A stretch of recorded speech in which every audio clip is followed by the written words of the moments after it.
দীর্ঘ ২২ বছর পর কাল খুলনা ও যশোর যাচ্ছেন বিএনপির চেয়ারম্যান তারেক রহমান। প্রিয় নেতা যেহেতু আসছেন, তার আগমন ঘিরে উচ্ছ্বসিত সেখানকার নেতাকর্মীরা।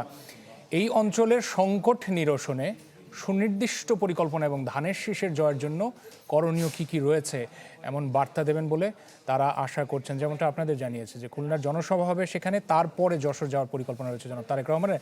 সহকর্মী তৌহিদুর রহমান রয়েছেন যশোরে, চলে যাব তার কাছে। তৌহিদ, জানাবেন যে এত বছর পরে, রীতিমতো ২২ বছর পরে যখন মঞ্চে উঠবেন বিএনপির চেয়ারম্যান, নিশ্চয়ই সেখানে প্রতিশ্রুতির এবং পরিকল্পনার আরও কিছু ফিরিস্তি দিবেন বা পরিকল্পনা ঢেলে সাজাবেন এখানকার ভোটারদের জন্য। কোন কোন বিষয়গুলো উঠে আসতে পারে, বিশেষ করে ভোটাররা কি প্রতিশ্রুতি নিয়ে অপেক্ষা করছেন কালকের জন্য?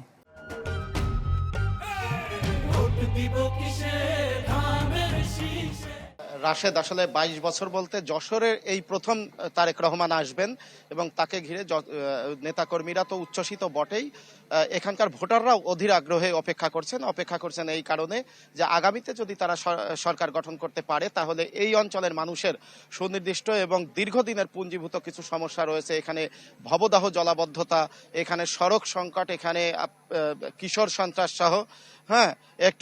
সন্ত্রাস সহ নানা সমস্যা রয়েছে।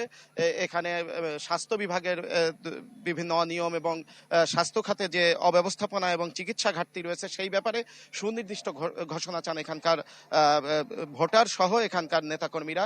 তারা উচ্ছ্বসিত এবং আপনি দেখছেন যে এই যে মঞ্চ তৈরি হচ্ছে যশোর শহর থেকে কয়েক কিলোমিটার দূরে, একটু দূরেই উপশহর ঈদগাহ মাঠে, এবং এইখানে করার কারণ হিসেবে বিএনপির পক্ষ থেকে বলা হয়েছে যে শহরে সাধারণ মানুষের দুর্ভোগ লাঘবেই তারা এই উদ্যোগটি নিয়েছেন। এবং এখানে ইতিমধ্যে কিছুক্ষণ আগে বিকাল থেকে দীর্ঘক্ষণ প্রশাসনের এসপি সহ এবং অতিরিক্ত জেলা ম্যাজিস্ট্রেট সহ এখানে মাঠের নিরাপত্তার বিষয়টি পরিদর্শন করে গেছেন। এখন বিএনপির খুলনা বিভাগীয় যে সাংগঠনিক সম্পাদক আছেন অনিন্দ ইসলাম অমিত, তিনিও এখানে আছেন। তারা মাঠ পরিদর্শন সহ সার্বিক ব্যবস্থাপনা লক্ষ্য করছেন। এবং এই মঞ্চে আমি জানিয়ে রাখি যে শুধু যশোর না, খুলনা, যশোর এবং কুষ্টিয়ার যে ২২টি আসনের প্রার্থীদেরকে পরিচয় করিয়ে দেবেন তারেক রহমান। তৌহিদ, অনেক ধন্যবাদ যুক্ত হওয়ার জন্য। তৌহিদুর রহমান আমাদের সাথে যুক্ত হয়েছিলেন যশোর থেকে। আমাদের সহকর্মীরা দেশের বিভিন্ন প্রান্ত থেকে নির্বাচনের প্রচারের খবর জানাচ্ছিলেন, বিশেষ করে প্রার্থীরা যে প্রতিশ্রুতি দিচ্ছেন সেই সবশেষ আপডেট তাদের কাছ থেকে জানার চেষ্টা করছিলাম।